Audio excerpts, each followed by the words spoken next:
अप्रतिम, मस्त, स्वादिष्ट, खूप छान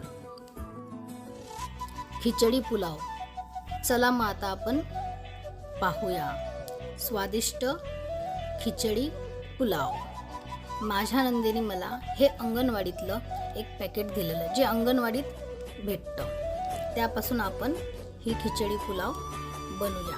खूप जण म्हणतात की टेस्टी नाही, चला मग आपण ती जरा टेस्टी अशी बनवूया.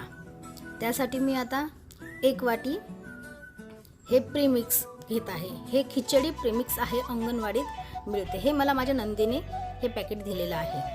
आता हे 1 वाटी मी वापरते.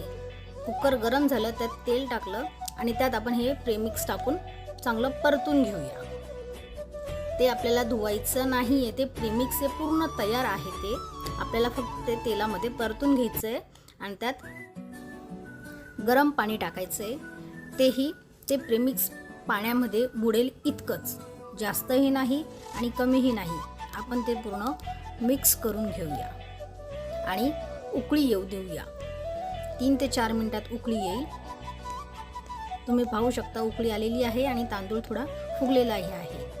थोडं अजून आपण पाणी टाकूया आणि हे चांगलं मिक्स करून घेऊया. 5 शिट्ट्या झाल्या की आपण गॅस बंद करूया आणि ही प्रीमिक्स खिचडी तयार. पाहू शकता तुम्ही पाणी थोडं कमी वापरल्या कारणाने मस्त मोकळी अशी झालेली आहे. याचाच वास खूप सुंदर येत आहे. आता फोडणीची तयारी करूया. त्यासाठी हे घेतलेली मी सामग्री. आता एक कढई गरम झाल्यानंतर त्यात थोडे तूप टाकूया. त्यात दालचिनी आणि वेलची आवडीप्रमाणे, थोडे मोहरी, हे तडतडल्यानंतरनं जिरे, थोडासा कांदा. आपल्याला तो थोडा परतून घ्यायचा आहे, पूर्ण गळवायचा नाही आहे. त्यात श्रावण घेवडा ऑप्शनल आहे. 2 हिरव्या मिरच्या, त्याही परतून झाल्या की चिरलेला बारीक लसूण, तोही परतून झाला की आवडीप्रमाणे वटाणा, तुम्ही कमी जास्त करू शकता. थोडा टमाटर.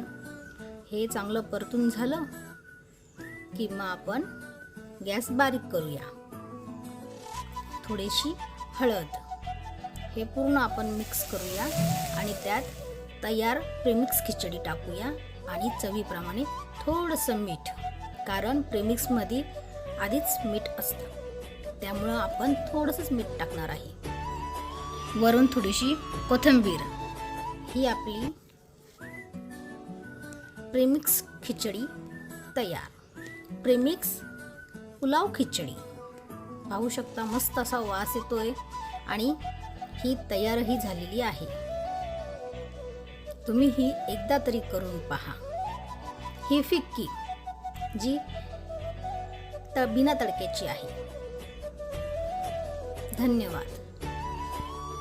या पद्धतीने तुम्ही अंगणवाडीतील प्रीमिक्स मसाला खिचडी किंवा मसाला पुलाव तयार करून पहा.